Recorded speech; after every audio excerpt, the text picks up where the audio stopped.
because Betty Krawczyk is going to court, and she's appealing a 10-month sentence that she received at Eagleridge Bluffs. This is a blockade. This is a blockade. It's a blockade.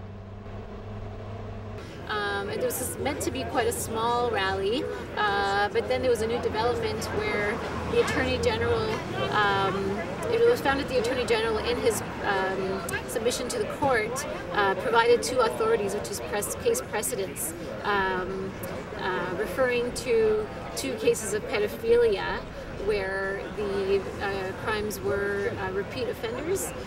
So these pedophiles rape their own children, and the Attorney General is drawing a parallel between these repeat offenders that are unreformable and Betty's crimes, and suggesting that a life sentence is appropriate, as was done in these case precedents that were provided. Well, I am appealing the sentence I received from Madam Justice Brown for my stance that I took at Eagleridge Bluffs, and that with the appeal has brought in other issues.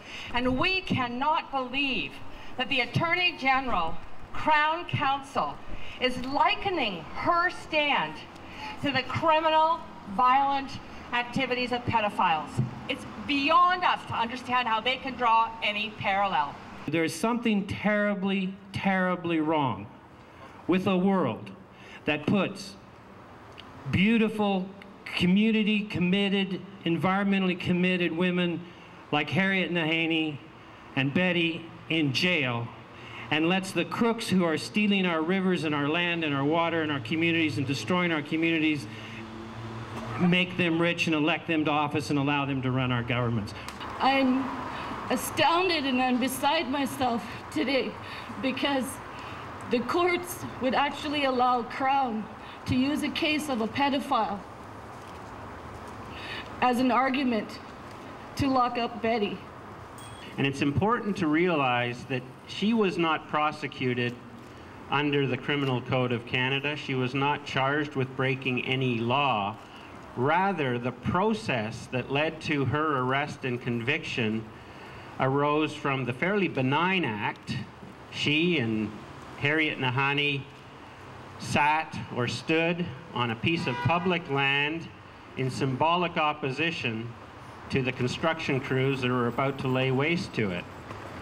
And that benign act, which wasn't prosecuted as a breach of the law, happened to be disobeying what a judge had earlier told her and others not to do. By using injunctions that lead to the charge of contempt of court, deprive citizens of British Columbia a fair trial in the court system. And I object to that. I really resent that, and I'm protesting that. We were outraged at the fact that this highway was going to be put across environmentally sensitive lands. And we felt that there was an alternative, which was either to put a tunnel underneath the bluffs or to use the existing highway. It was not necessary. There was no consultation. We are angry as heck with the Ministry of Transportation that this was done with no consultation. I was willing to stand up for it because I was angry, having stood up before for issues of this nature. And I was arrested and served 250 hours of community service. Today is really a travesty in BC's history. Betty is a great-grandmother. She's a protector of the forest as well as a defender of democracy. For the courts to threaten her with life in prison is assault in my mind. When you threaten somebody's life, that's assault.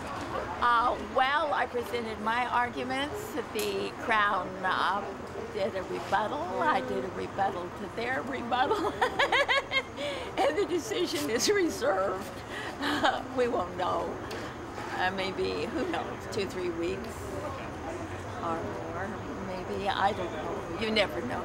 Fighter in her struggle to save the forest primeval from clear-cutting knaves, proving she's a leader when leaders are rare, and Betty does it all and with flair to spare. Betty was a nuisance, that was her crime. Judges can't stand a nuisance of the environmental kind. She has pluck and perseverance, her principles in charge. For Betty, altogether now, we thank our lucky stars.